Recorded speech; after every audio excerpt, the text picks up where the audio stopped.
एक भक्त थे जिनको भगवान से इतना प्रेम था कि भगवान के हो गए। माता पिता ने कहा विवाह कर लो, तुम मना कर दिया, मैं तो भगवान की भक्ति करूंगा। लेकिन एक ही पुत्र थे, तो माता पिता ने जबरदस्ती विवाह कर दिया। विवाह हो गया तो उसी रात्रि में पत्नी के पास गए और कहा मेरा मन तो गृहस्थ में लगता नहीं, मैं तो वन को जाऊंगा, भगवान की भक्ति करूंगा। पत्नी ने कहा जरूर करना, पर कम से कम एक संतान तो हो जाए, मैं उसके आश्रित रहूंगा और तुम वन को चले जाना। तो उस भक्त ने पत्नी की बात मान ली। एक संतान नहीं, 4 संतान हो गई। एक दिन अर्धरात्रि में विचार हुआ कि मैं तो भगवान की भक्ति करने जाने वाला था, लेकिन यहीं रम गया। तो एक जो सबसे छोटा सा बालक था वो केवल 2 माह का था, 2 महीने का। पत्नी के पास गए, बोले मैं भगवान की तपस्या करने जा रहा हूं। पत्नी ने पैर पकड़ लिए, बोले मैं भी साथ में चलूंगी। पति ने कहा साथ में चलो तो तुम साथ में चलो, बालक को यहीं छोड़ दो। पत्नी ने कहा छोटे छोटे बालक हैं, इनको कैसे छोड़ दूं? बोले भगवान के आश्रित छोड़ दो। जिस परमात्मा ने इनको जन्म दिया है, लालन पालन का कर्तव्य भी उस परमात्मा का, इस भगवान का है। बोले ये दुध मुहा बालक को कैसे छोड़ सकती हूँ? 3 बालक को तो छोड़ भी सकती हूँ, पर एक बालक तो अभी 2 महीने का है, ये मेरे आश्रित है, मेरे स्तन को पान करके मेरा दूध पीकर पल रहा है, ये दूध भी नहीं मिला तो ये मर जाएगा। तो फिर पति ने कहा तुम यहीं रहो। पति जाने लगे। पति को छोड़ ना सकी, लेकिन पति की आज्ञा भी मानना, तो और बालकों को तो छोड़ दिया, पर ये 2 महीने का बालक था, इसको पोटली में दबा लिया, पति को बताया नहीं और पति के साथ चल दी। चलते चलते अर्धरात्रि हो गई। बालक को भूख लगी तो बालक अर्धरात्रि में रोने लगा। माँ की ममता भी जाग गई, माँ से रहा नहीं गया, तो माँ ने उस झोली से निकाला। पति ने देखा, पति ने कहा तुमसे मना किया था, फिर भी तुम बालक ले आई। बोले माँ की ममता है, इस बालक को छोड़ ना सकता। पति ने कहा तो तुम भी यहीं रहो, और अगर मेरे साथ चलना है तो इसे अभी इसी समय यहीं जंगल में छोड़ दो। माँ की आंख से आंसू आ गए, क्या करूं? बोले इसको तो हिंसक जीव खा लेंगे। भक्त ने कहा जल में थल में पशु पक्षिन में सबकी सुधि लेत वो तेरी भी ले हैं। अरे जल में इन जीवों की कौन रक्षा करता है? पक्षियों को जब इतनी कड़ाके की ठंड पड़ती है तो उन्हें कौन बचाता है? आप तो रजाई में ओढ़ के सो जाओगे, एक में ठंड लगेगी तो दूसरी, लेकिन उन पक्षियों के लिए कौन व्यवस्था करता है? संत महापुरुष इसीलिए तो कहते हैं ये होता है विश्वास। जिस दिन इतना विश्वास हो जाएगा, परमात्मा साक्षात आपके सामने आ जाएंगे। संत कहते हैं जब दांत न थे तब दूध दियो।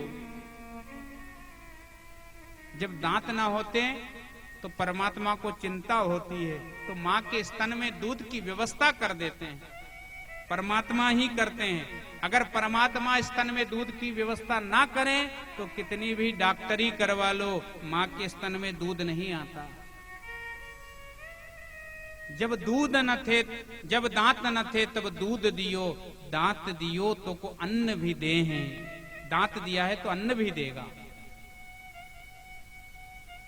जल में थल में पशु पक्षिन में सबकी सुधि लेत वो तेरी भी ले हैं। जान को देत अजान को देत, जहान को देत, जहान को दे रहा है, जान को देत अजान को देत, सबको देता है वो तेरे को भी दे हैं। रे मन मूरख सोच करे क्यों, सोच करे कछु हाथ नाइयो।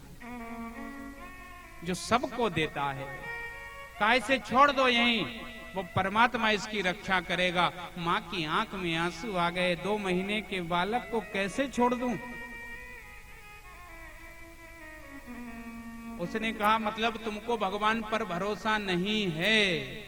भगवान पे भरोसा होता तो इसी समय त्याग देते। डांटा फटकारा और पति तो चल दिए। अब पत्नी दुविधा में, क्या करूं, बालक को छोड़ूं कि पति को? लेकिन धर्म कहता है पति सब कुछ होता है, तो बालक को छोड़ दिया। बालक को छोड़कर वृंदावन आ गए। कई वर्ष बीत गए, इतनी भक्ति करी कि इनका नाम हो गया, हरिदास नाम पड़ गया, विख्यात हो गए। लोग दूर दूर तक बुलाने लगे, महाराज जी कह के, यहाँ भोजन वहां भोजन। लेकिन ये माँ जब किसी के घर जाती और छोटे से बालक को देखती, और जब उस बालक को देखती तो आंख में आंसू आ जाता। न जाने मेरा वो छोटा सा बालक कहां होगा। 2 महीने का बालक छोड़ के आई थी। न जाने इस समय उसका क्या हाल होगा। किसी हिंसक जानवर ने खा लिया होगा, किसी ने लोच दिया होगा। 2 महीने का बालक भूख के मारे मर गया होगा। कितना छोटा सा बालक था जिसे मैं छोड़कर आ गई। आज तक तो मैंने सुना था कि पूत कपूत होते हैं, पर आज तो माता कुमाता हो गई।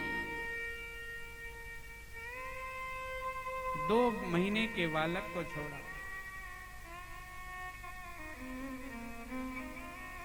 एक दिन आश्रम में रोने लगी। पति ने कहा क्या हुआ? बोले बालक की याद आ रही है। बोले इतने दिन हो गए भगवान की भक्ति करते हुए, फिर भी भगवान पे विश्वास नहीं है। अरे तुम्हारा बालक कहीं भी होगा, ठीक होगा, क्योंकि हम परमात्मा के लिए निकले हैं, तो सारी जिम्मेदारी परमात्मा की हो जाती है। पूरी जिम्मेदारी अब परमात्मा की है, इसलिए चिंता छोड़ो।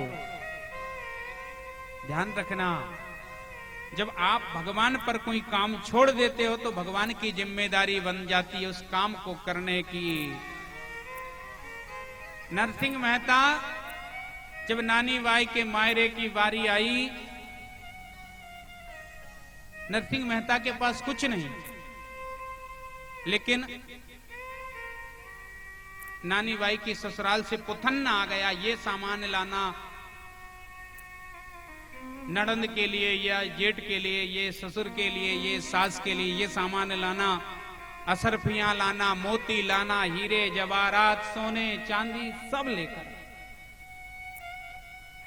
और नरसिंह मेहता के पास है तो क्या? बोले तंदूरा। लेकिन विश्वास इतना है नरसिंह मेहता को, नरसिंह मेहता ने कहा जिस हरि के लिए मैंने सब कुछ त्याग दिया, वह हरि भी मेरे लिए सब कुछ त्याग देगा। और तंदूरा बजाते बजाते है, गोविंद लाज मेरी नहीं, लाज तेरी जाएगी, हंसी मेरी नहीं, हंसी तेरी होगी। किसी ने पूछा भी, नरसिंह मेहता इतना बड़ा मायरा कहां से ले जाओगे? बोले मायरा ले जाने वाला पिता नहीं होता है, कौन होता है? बोले मायरा तो भाई ले जाता है। बहन भी भाई से कहती है, भैया जब मायरे की बारी आए तो ऐसा मायरा भरना कि लोग देखकर कहें कि मेरा भाई आया है। बहनों को भाई पर बड़ी आस होती है, और बहनों की ये विशेषता है, ससुराल की कितनी भी महंगी कीमती वस्तु सामग्री, सोना चांदी साड़ी कुछ भी हो, उतने प्रेम से वो नहीं पहनती जितने प्रेम से अपने भाई की फटी साड़ी पहनती है। मेरे भाई की है, मायरे में आई है, भाई ने दी है। नरसिंह मेहता कहते ये तो हरि और भगवान के ऊपर जब छोड़ दिया, मैंने भगवान के ऊपर सारा काम छोड़ दिया।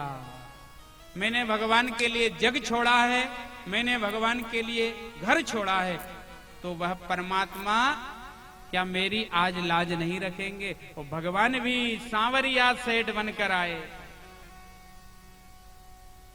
और के लिए तो भगवान कभी सुदर्शन लेकर आए,